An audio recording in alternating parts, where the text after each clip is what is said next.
And lastly, just like the FX2, they added a vertical mode so that if you're shooting 9:16 content, the files are flagged as such, and the entire interface rotates on the LCD to match. And while we're This is an awesome feature. I hope more camera companies embrace the responsive user interface. You hold it horizontal, it matches. You hold it vertical, it matches. It's just like how your phone works.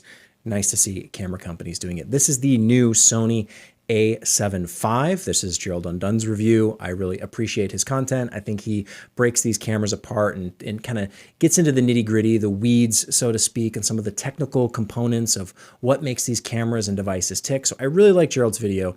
And we're talking about shooting vertical 9:16 content here, but we're going to transition into OpenGate because Gerald has some thoughts around OpenGate beyond just this camera. So let's take a look. on the topic of 9:16 content, let's talk for a minute about OpenGate. This camera does not have it. It also doesn't have internal raw video, but I don't think anyone's surprised about that one. Now, I'm not going to be making any excuses for Sony here. I believe this camera is capable of OpenGate based on how fast the sensor is, so they could have added it if they wanted to. I also think it's better to have a feature and not need it than to not have it at all.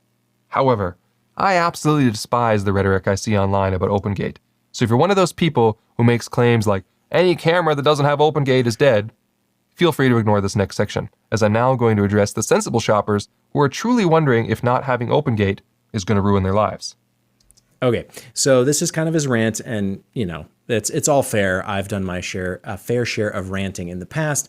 Like I said, I have nothing against Gerald. I think his videos are awesome. He usually does a really good job breaking these cameras down. But it is funny how he sets up this conversation around OpenGate, because now we're not even talking about the Sony A75 anymore. We're talking about a feature it doesn't have, and now we're playing defense to the critics of this camera, who are going to, rightfully so, I think. And Gerald even says, cameras should have features even if you don't always need them, or even if you don't even want them. Having it is better. This camera could have done it if Sony wanted to. So there's a reason it doesn't have OpenGate. And now Gerald is going to go into explaining why you don't need OpenGate or something, even though he just said it'd be good to have, and the camera probably could do it. I know what this part of the video is for. It's for all the people who are going to comment and say it doesn't have OpenGate. But I think that's valid. I think that's fair. It's a good criticism, in the same way that, I don't know, anything we pick apart on a camera, like back in the day, for the Lumix cameras, it was phase detect autofocus, and everyone tore those cameras apart saying how bad the autofocus was in video, and that was fair. Any person who defended it and said, well, you don't really need autofocus, and you can just do manual focus, and it's fine. Maybe I even said that at some point in time, and it's true. Yes, you can have manual focus, but I'm pretty sure that I always said, it would be really nice to have good continuous autofocus in these cameras. Lumix, Panasonic, what the heck are you doing? Fix your stuff, right? And I think we should be saying the same thing about Sony. We need OpenGate, and maybe I'm getting ahead of myself, but let's just let Gerald say what he thinks about OpenGate, because now we're not talking about the camera, we're talking about OpenGate in general, and I'll let him tell you. It's not. If you want my honest opinion, OpenGate is probably the most overrated feature of recent years. OpenGate is probably the most overrated feature of recent years. The most overrated feature of recent years. There's two commonly touted use cases for it. So he thinks it's the most overrated feature of cameras the past few years. Just the idea of recording your whole sensor is overrated. To me, and again, I really like Gerald's videos. This is not against him. This is just more of like a mindset methodology. We have been proactively cropping every video feed on every camera until we started getting OpenGate. You can shoot photos on all these cameras, and you always have been, at the full sensor size, 3x2 or 4x3, depending on the camera format.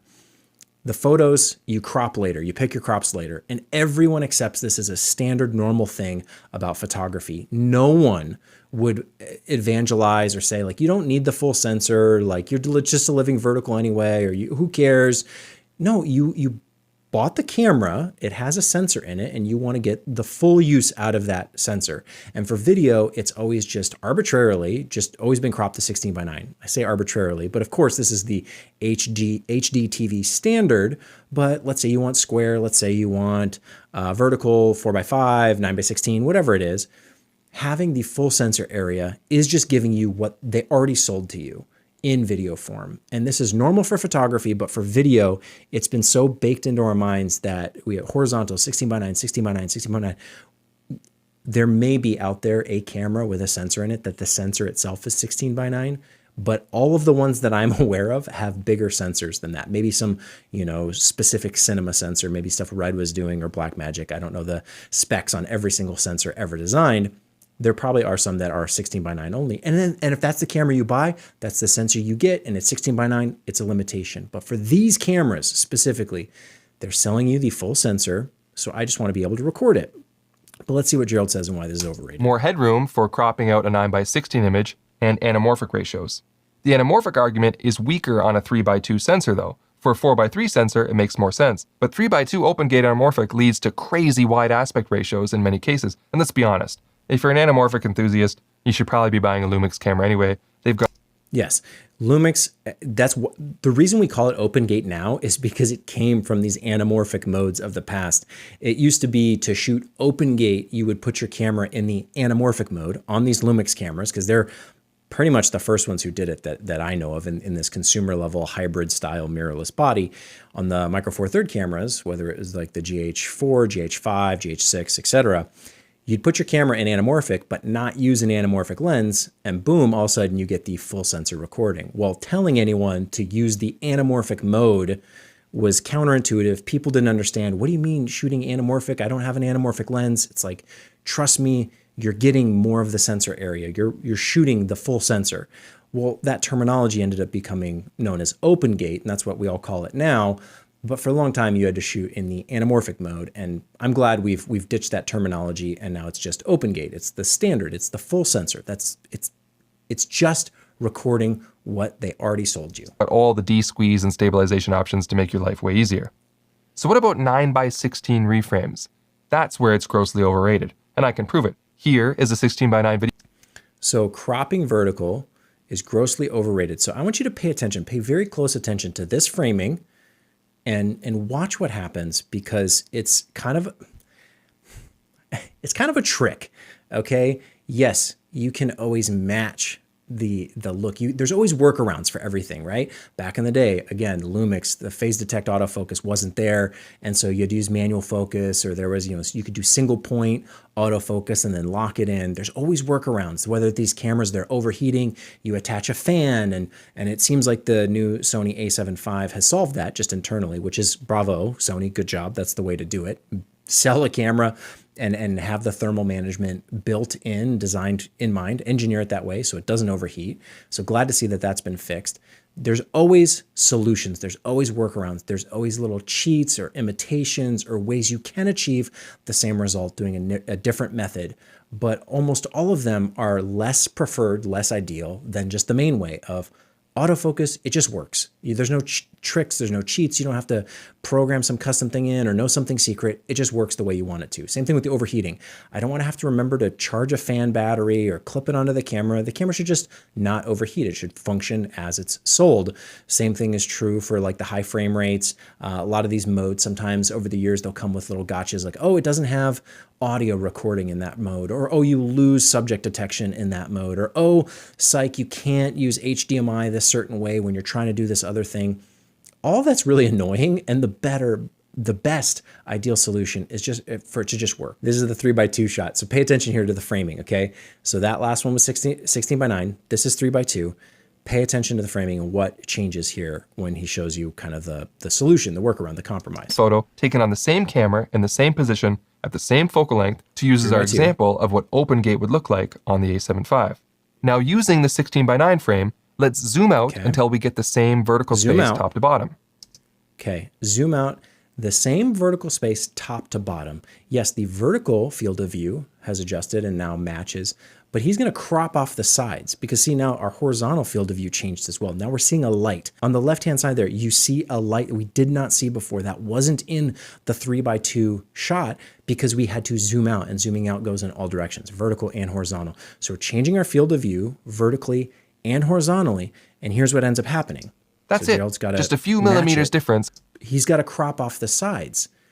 And it's just, oh, it's only so ever so slightly different, just a few millimeters different. But yes, now instead of having your full 16:9, now you're cropping, which functionally in post-production would be zooming in, cropping the image. You're doing something to enhance or reframe that 16:9 footage, and now you're lowering your resolution.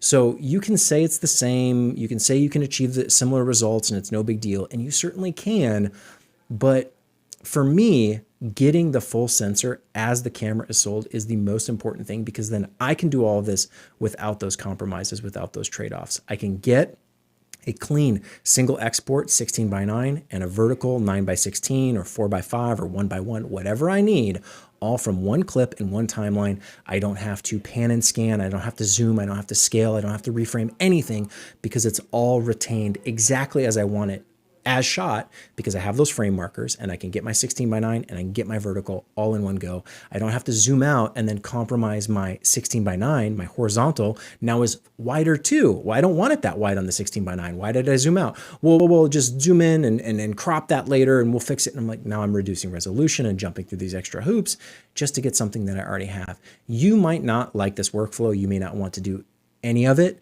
but I promise you it's because you probably haven't done it yet, or you don't actually use it the way it's intended. If you're working around, you've been shooting 16:9, shooting vertical, whatever you're doing, those are all decent solutions. You can do it that way. But I promise you, once you get a proper open gate workflow incorporated into your pipeline, whatever it is, it saves you a lot of time and you actually get the results you want without having to check those boxes or jump through those extra hoops along the way. On the lens, or physically backing up the camera a little, gets you the same headroom as OpenGate. And if you drop both of these into a 9:16 timeline, the end result is identical.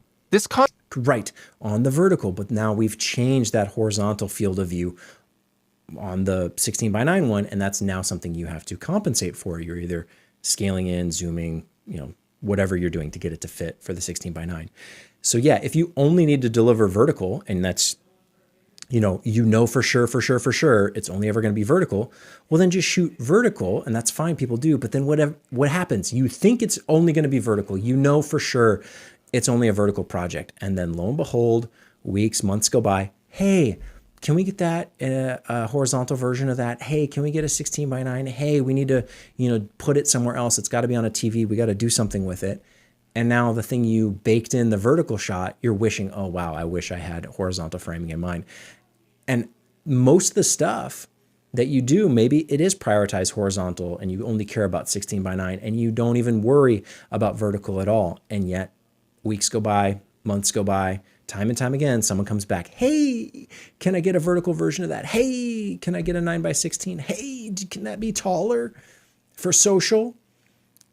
When you shoot OpenGate, it's the same concept as shooting raw. You have more of the original information from the sensor, so you can do with it what you want.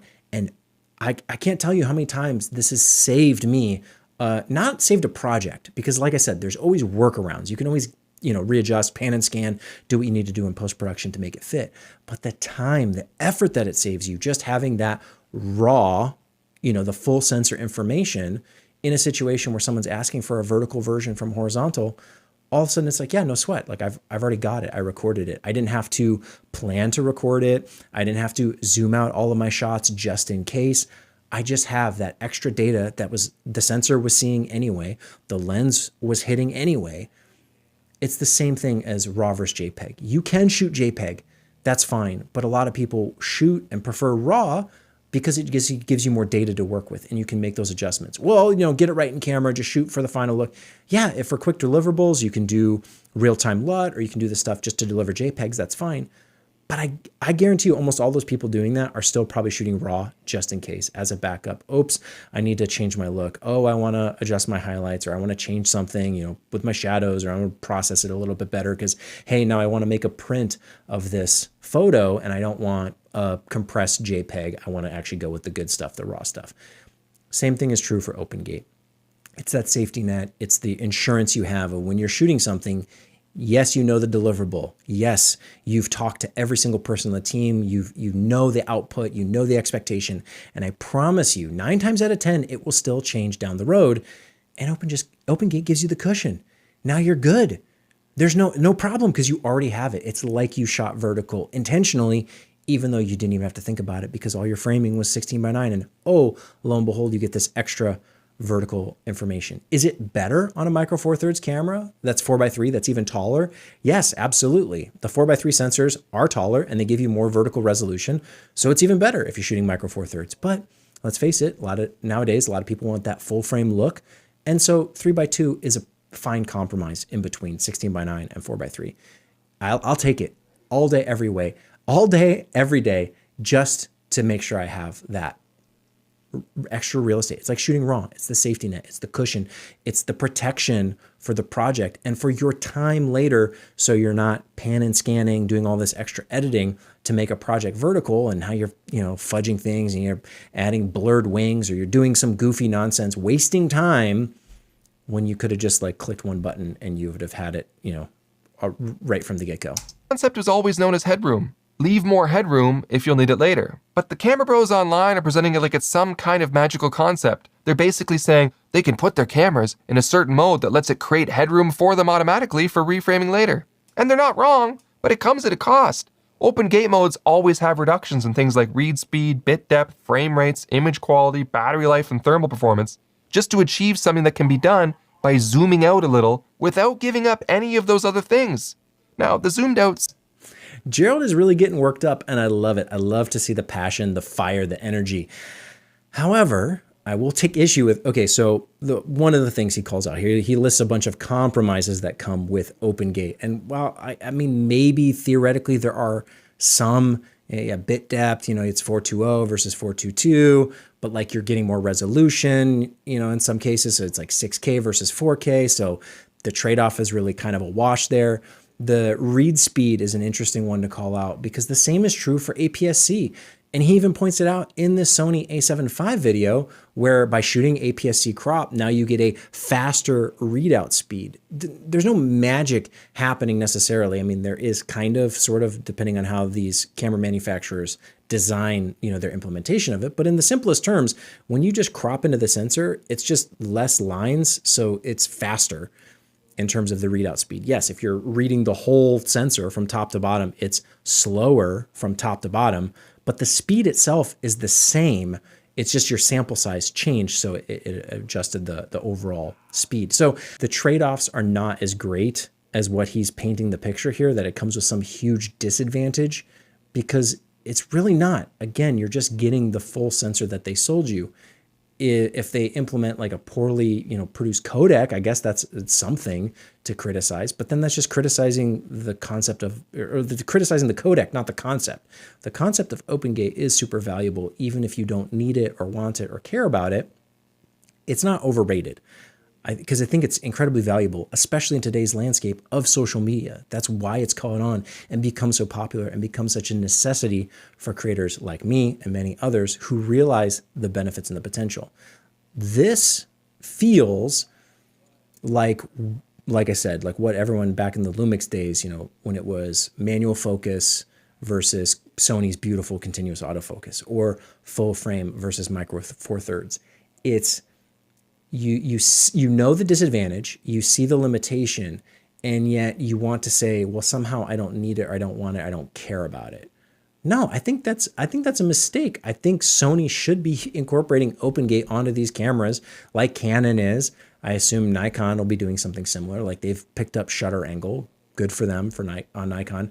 They are features that get pointed out time and time again because people do care about them. Not having shutter angle, Gerald's own video, he made a mistake with his shutter speed when he was trying to shoot 4K 60. He had to make a whole apology video, not really an apology, just a correction video, because he didn't have shutter angle. He's using shutter speed because the cameras are limiting his ability to use them to their fullest. They're not even their fullest, just the most appropriate, best way to shoot with these cameras if you're shooting video is to use things like shutter angle, because it protects you, it keeps you safe, it gives you what your intended output is, versus always having to remember to change your shutter every time you change your frame rate. Even someone as seasoned, as professional as Gerald is still making that mistake because it's an easy mistake to make. And the same thing is true for OpenGate. You might not want it. The project is 16:9 deliverable only, and yet I promise you someone is going to change their mind and they're going to want a vertical version. And just having that extra real estate like, why not? The files aren't significantly larger. If anything, on a lot of the cameras, you're getting a better, higher resolution, 6K or 8K or 7K, something like that. So you're saving yourself, you're insulating the project, you're giving yourself flexibility in the same way that we're willing to accommodate the extra file space that comes with RAW photos compared to the JPEGs. Yes, the JPEGs are significantly smaller, and the RAW ones do take time to process. There are extra steps along the way.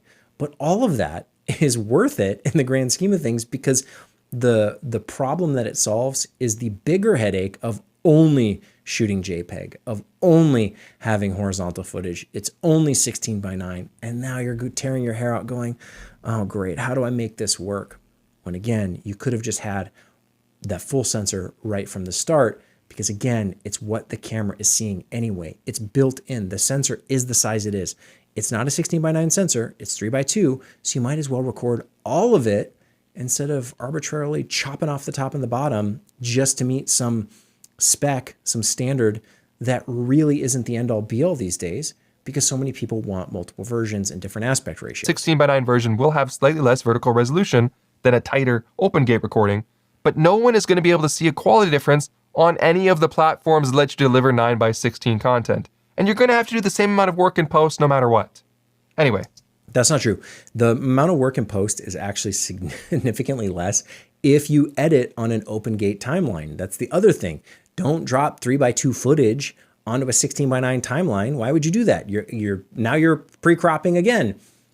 Cut on a 3:2 timeline or a 4:3 timeline, whatever the resolution is, and you change all your cropping, all your stuff. That's at export, because that's where the final deliverable is. You can do this, I think you can do it in DaVinci Resolve. You can certainly do it in Premiere and Media Encoder. You can pick all of your crops at export, and you can have one timeline, one single sequence. That's your edit, whether it's short, medium, or long. I don't care how long it is, whatever. And if you do things right, you do things strategically, center framing things, like Gerald himself is center framed because he's talking to a camera. Most things nowadays is someone talking to a camera. Even TV shows are center framing everything because they know that these vertical crops for social are that important. So set up your timeline, set up your sequence as the full size, open gate sequences, open gate timeline. You pick your crop at export, because that's the only place the crop matters, is for that final deliverable. And guess what? If someone comes by and they say, hey, we need a billboard, it's a vertical billboard, can you do that? Yeah, you just change your crop, and maybe there's a little bit of tweaking, but it's significantly less than had you shot zoomed out wider for the extra vertical room, but now your horizontal is like ultra wide. You do too much there. You're seeing lights and all sorts of things. You don't want that. So now you're cropping both your 9:16 and your 16:9. Now you're having to fudge both just to compensate for what these cameras should be doing anyway, because again, the sensor is in there. If they wanted, if you want 16:9 video and that's all you care about, I recommend find a camera that has a 16:9 sensor, because it is probably perfectly optimized, and maybe you're paying a little bit less. Probably not. All things considered, you're probably paying more. It's like the advantage is to have the raw data, the full sensor output. It gives you so much, even though yes, you can boil it down, you can distill it and say like, oh, it doesn't really matter, it's overrated, here's why, look, I can zoom out and crop it, look, it's fine. You can distill anything down like that. You could say the same thing of resolution, and people did for the longest time. What do you need 4K for? That 4K is over, you can't even see it. 1080p is all the human eye can see. It's like, well, what's the screen size? What's the viewing distance? There's a lot more calculations that go into this versus just, 1080p HD is all people can see. And then even 4K. Well, what do you need 6K for? What do you need 8K for? It's like, there's a lot of good reasons for these things. That's why they exist. And maybe, at a certain point when we're talking about, 80K or 100K, we'll say, yeah, we don't really need that. It's not actually that valuable. But like even me, I would prefer OpenGate, to go further. I want a square 1x1 sensor. Think about it. Lenses are spherical. Okay. So they're a circular, but when we're prioritizing all this horizontal stuff, all this, where's all that extra vertical resolution that the lens is seeing? Okay. It's spherical. It's got resolution top to bottom. We're just not even capturing it because we've, for whatever reason, decided that sensors need to be these, 3x2. Who picked that? Why don't we have a 1x1 sensor? That's what I'd love to see. That take full advantage of the full lens and its full area of coverage, capture all of it. And it's, well, you might tell me that that's overrated or you don't need it, but the moment you start picking it apart and realizing, oh wait, yeah, why do we arbitrarily 3x2 sensors? Like, that's weird. Why aren't they just 1x1? Like, why isn't it the full thing? Because then we can pick and choose how we use it. And all of a sudden, the social media demands of modern day, you can actually meet them a lot easier and a lot better when you have more real estate to work with and more coverage in all the directions. Arbitrarily prioritizing horizontal and then having to pick and choose and say, oh, well, oh, shoot, it's social, so I guess I'll shoot it vertical. And now you're cementing yourself into that choice, leaving no flexibility for later. Or you're saying, well, I guess I'll shoot horizontal and just zoom out a little bit and frame a little bit wider, giving yourself that much more work in post-production, and you're losing resolution by doing so. It's just all these compromises and these sacrifices that are really not necessary. If we have a square sensor or a 3x2 or 4x3 or whatever it is, just give us all of it and then we can use it how we like. Same thing for RAW.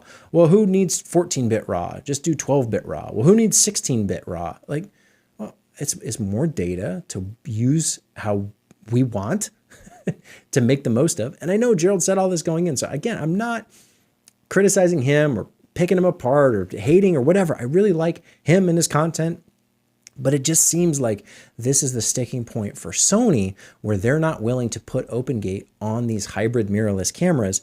And it's just like Lumix didn't do full frame and autofocus for the longest time. It will hurt them in the long run. There's no amount of defense or excusing it away. Like, the genie is out of the bottle. The cat's out of the bag. People now know that this is valuable for the way content is made these days. You can explain it away, all the workarounds, who cares, whatever. But there is the creeping, I promise you, the creeping notion in everyone's mind. Maybe you shoot Sony and you're like Gerald and you say, just zoom out, I'll shoot vertical. Like, who cares? I guarantee you the moment Sony puts OpenGate into a camera, you will use it because it is valuable.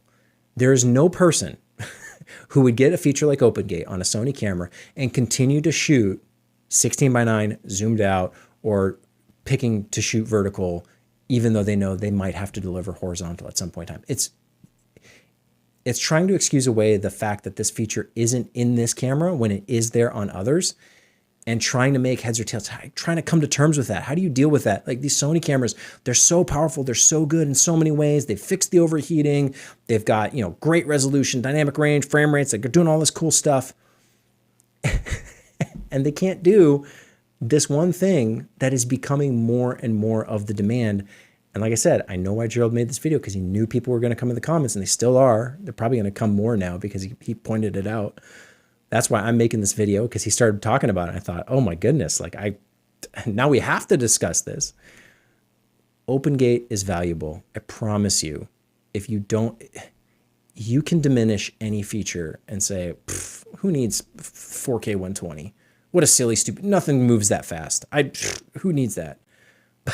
But having it's a good thing, because then the 1% of the time or the 5% of the time you need it, you can use it. And now that you have the feature, you can look for creative opportunities to explore that feature and utilize it on your projects.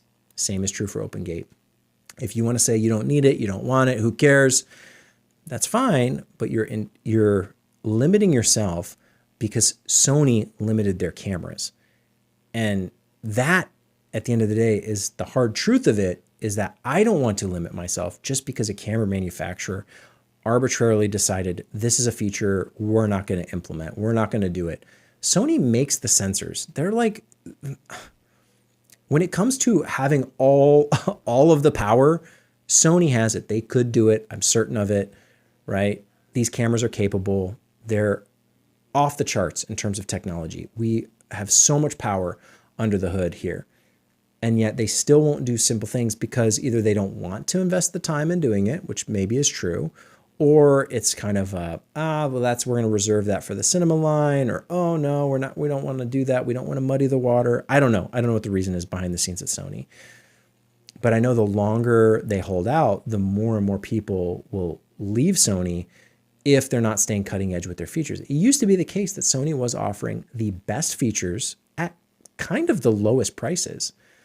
And now it seems like, yes, they're going to continue to advance, push the features, push the specs, push the boundaries in the safe space of these cameras do what Sony allows them to do, and they're not going to really flex or stretch or grow a little any beyond what they're capable of. We'll keep pushing resolution and frame rates and thermals and sensor speeds and all that stuff because that's what we've been doing and it's a natural progression. But we're not going to add a significant feature like Open Gate because we can't do that. Look at Canon.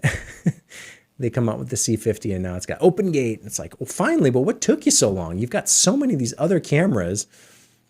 Just, you're charging thousands of dollars for them. Like, why? We've wanted this. People have been talking about it for years now. And the more hype, the more energy that builds around a feature like Open Gate. Like, I don't know what happened to shutter angle. I don't know why y'all gave up on that. I'm still on shutter angle. It's foolish that it's not in these cameras in 2025, 2026. Ridiculous that these cameras don't have shutter angle. Because yeah, maybe it takes a little bit of extra time for the programmers to code or whatever, but it's not rocket science. It's not some crazy, pie in the sky, I want 100 stops of dynamic range, or I need 1,000 frames a second. We're talking about something like shutter angle, a lifesaver in moments when you're rushed, when you forget, and you're switching frame rates, like Gerald himself proved in his recent video. The features exist for a reason and they're valuable. Like, there's plenty of features that get put in these cameras that no one talks about, no one cares. For the longest time, it was like the picture effects. So beyond your picture profile, there was the built-in picture effects, sepia, black and white, whatever, nostalgic, who knows. I don't know anyone clamoring for like, oh, we need this in every camera. Like, oh, does it have the goofy cartoon filter? Or like, throw games in one of these cameras, like the toy cameras you can find, Fisher Price or whatever. A lot of them come with games, little video games. No professional wants that, so they're not going to put it in. And even if someone does, like let's say Fuji or Olympus or I don't know, someone gets the wacky idea of we're going to put a game in our professional camera, and I don't think people would be clamoring for it. People ask for what they want, and they want it not just because they think they want it, because they know they want it. Maybe there's some stuff that you think you want and you're like, you kind of got tricked or duped, but like, no, for the most part, people are smart and they know that what they want, whether it's higher burst rates or more resolution, more dynamic range, faster readout speeds, or Open Gate. They want it for a reason because it's going to change how they do their job. It's going to make their life easier, better. And that is the progress for these cameras. Gerald has said it in these two recent video reviews where it's like, I think cameras have peaked. I think we're done. And yet on both the Canon C50, the R6 Mark III, that's the one he was talking about, and the Sony A75, there is room for improvement. They're not done yet. And I would love to see Sony actually have Open Gate and shutter angle. I don't know why they don't do it. It's super silly, but they are kind of deal breaker features for me, because they are that important. It'd be like, Lumix still not having phase detector, still not having full frame, right? I don't think they would exist, probably, just because that's what the market wants. And they want it for a reason, that people want shallow depth of field and they want good continuous autofocus in video because they're on a gimbal or they're vlogging or they want subject detection and tracking for people and all this stuff, wanting it. I mean, I guess let me play devil's advocate here for a moment. Sorry, I got you paused there, Gerald, on such a face, but it is what it is. I talked about it because f-stoppers, Lee Morris, when the S1 Mark II, the Lumix camera, those Lumix cameras still they can do subject tracking great, but they can't do the touch tracking great or as good as some of the other systems. They probably can do it fine. I just don't personally need it. I don't see it as a feature. And so I made a video talking about how it's like kind of overblown. Why would you tear down a whole camera, and say like, oh, this one feature that like I personally don't need or I've never wanted because I haven't had a camera that's done it reliably. So maybe I am limiting myself in some ways, right? Playing devil's advocate here, like reflecting, looking in the mirror, thinking back on some of the things that I've said. It's like, is there a way to have this conversation about Open Gate the way Gerald wants to, where he says, it's not that big of a deal. but it becomes so loaded because it feels more defensive. He says like he despises the people, and then he said something about, you know, the the more, well, not calmer minds, but more sensible minds, maybe he said, sensible purchasers, right? Framing it as the people who want OpenGate are kind of Looney Tunes, out of touch, ridiculous, and the people who like are fine with the Sony cameras, but they're more sensible. I don't know. It's an interesting way to frame it because it it kind of like it asks for those people to be more riled up. You know, me being motivated to make a video about this one section, saying is like, I despise the rhetoric around OpenGate. Like, we can say that it's not a deal breaker for you, but still say it would be nice to be in the camera. And to be fair, Gerald did start this off with that all in mind. And I think he could have just left it there and just said, hey, it doesn't have it. I understand it's a big deal for a lot of you out there. Just be aware, this camera cannot do OpenGate. If you need some of those advantages, here's a workaround that you can do. And the camera now has this cool, nice UI interface where if you turn the camera vertically, it's responsive. Like, I guess kind of approach it that way versus taking a moment out of the video to say, this camera doesn't have an OpenGate. It'd be nice if it did. It probably has the technology. It could probably do it. And it would be nice to have an option to have the feature even though you don't want it. But here, let me say why you don't actually need or want OpenGate. Like, I just don't think that message really flies or resonates in a world where people are constantly having to deliver vertical video from horizontal 16:9 projects. We're in a world, it's a mixed media world where there's so much demand for deliverables everywhere. And you don't want to shoot it twice. You don't want to pigeonhole yourself into having only vertical. You want the flexibility. I can't think of I was doing OpenGate 10 years ago. I don't know. Probably more than that now, because I think I've said that before. It was, well, certainly 2016, 2017. So I guess, yeah, right around 10 years ago, I started doing OpenGate with those anamorphic modes on the GH5 at the time, probably. And it was wild. People didn't know what I was doing. Like, why are you shooting anamorphic? Is that an anamorphic lens? Like, no. We're going to shoot this way because, you know, we're going to crop it later. But like, why would you shoot 4:3? That's silly. We're delivering 16:9. Why would you want the black bars? I'm like, no. There's no black bars. This is the full sensor that we're getting. We are cropping it, you know, ourselves. Instead of the camera cropping 16:9, we're going to crop it. And I think it was very hard for people to even make that make sense. Because when you don't think about it from what does the sensor look like? What does the lens see? What image does it project? You know, thinking very like hardware, technical, what are the actual physics of what's happening in that camera? And then walking through that, okay, and then what's the software doing? How is it being captured? How is it being recorded? People take for granted like what they're given, and they don't always think that like what they're given, they're missing something.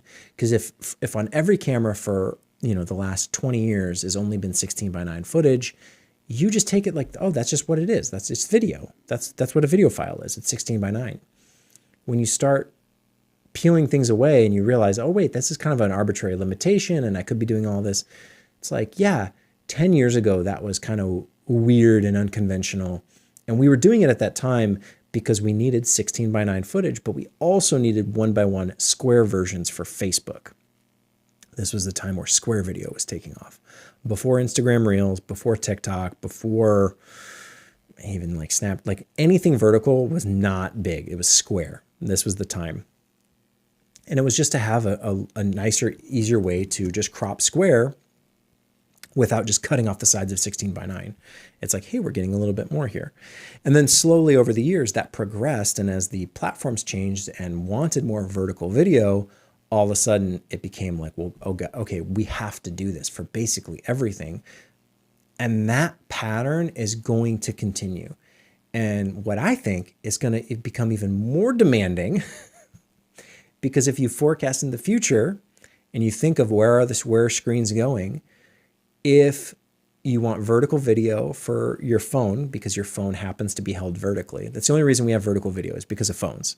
If the phone changes or there's like a new interface like eyewear, the glasses, or VR, AR headsets, or any kind of spatial video or another screen, another format, some other device, some other screen takes a different shape, the content will need to fit that format as well.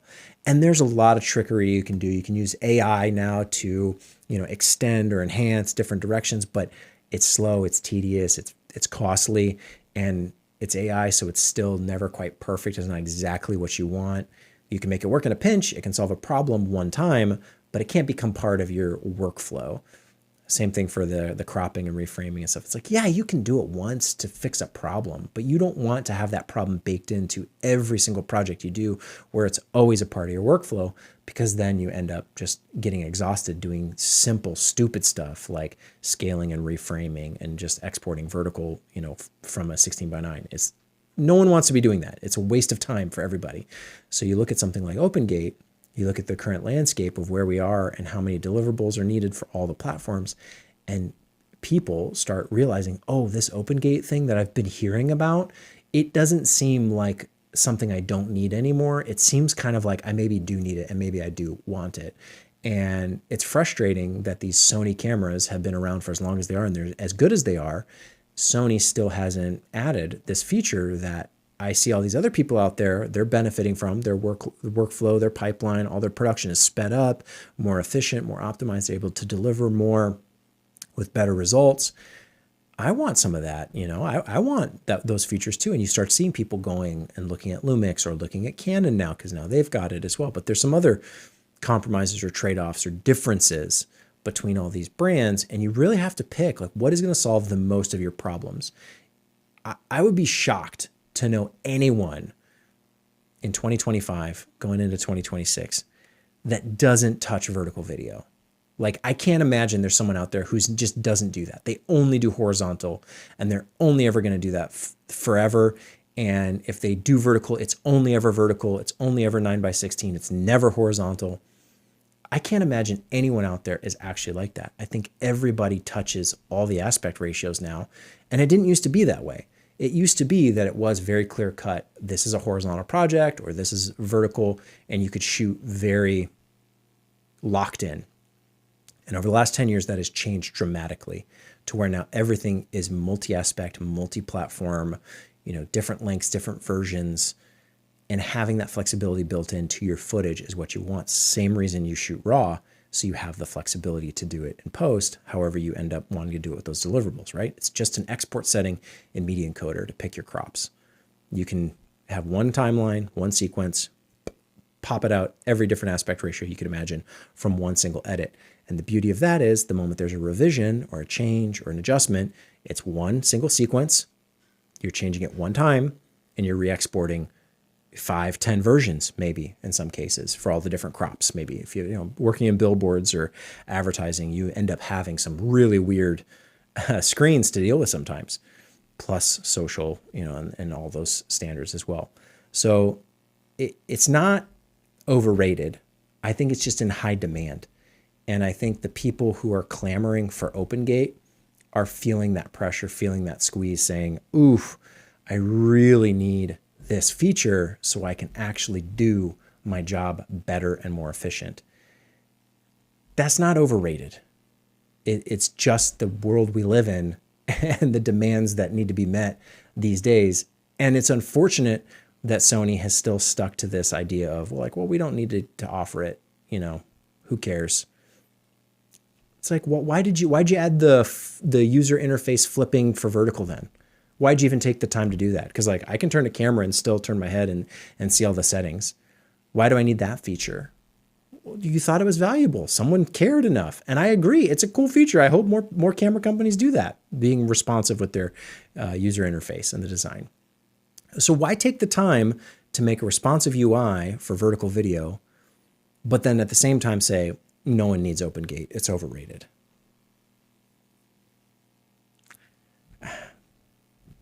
I like to shoot the content. I'm not thinking horizontal. I'm not thinking vertical. I'm thinking, what's the story? What's the image? What are we capturing? And all of the sizing aspect ratios, that all comes later. And as best I can with the device I want to capture all of it. Like I said, it'd be ideal if it were square sensors, but I'll do the best I can with 4x3 or 3x2 or whatever they give me. And I'll make it work because it really is arbitrary. 16:9, just because that's what TV screens are. But there's screens in all shapes and sizes. So why would I ever want to capture for one screen when I know I want my content on every screen?